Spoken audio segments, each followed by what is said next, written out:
वाचक धीमी और रहस्यमय आवाज में। रात का समय था। एक सुनसान सड़क पर एक पुरानी स्कूल बस धीरे धीरे चल रही थी। चांदनी उस बस पर पड़ रही थी और चारों तरफ सन्नाटा पसरा हुआ था।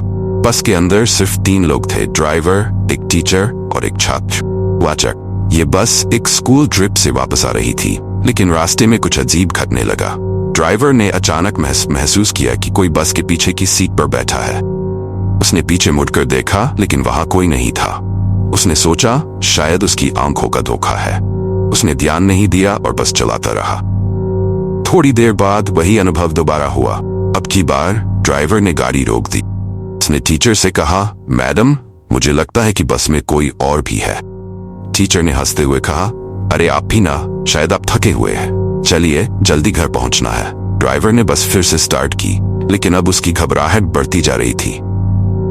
जैसे ही बस टनल के बीच एक पुराने पुल पर पहुंची, बस अपने आप रुक गई। ड्राइवर ने बस स्टार्ट करने की कोशिश की, लेकिन इंजन ने काम करना बंद कर दिया। तभी एक ठंडी हवा का झोंका आया और बस के दरवाजे अपने आप खुल गए। टीचर और छात्र दोनों डर गए। अचानक बस के अंदर से किसी की हंसी की आवाज आने लगी। वाचक, ड्राइवर, टीचर और छात्र ने खिड़की से बाहर देखा, लेकिन वहां कोई नहीं था। तभी अचानक पीछे की सीट से एक छाया उठी। वह छाया धीरे धीरे सामने आ रही थी।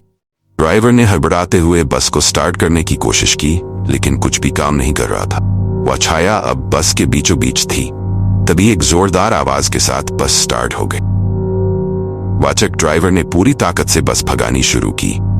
जंगल पार करने के बाद जैसे ही वे शहर पहुंचे, वह छाया अचानक गायब हो गई। उन्होंने चैन की सांस ली, लेकिन जब उन्होंने पीछे मुड़कर देखा तो वह छाया फिर से वहां थी, मानो वह कह रही हो, ये बस कभी नहीं रुकेगी और न ही तुम्हारी ये डरावनी रात। उसके बाद उस बस के बारे में किसी ने कुछ नहीं सुना।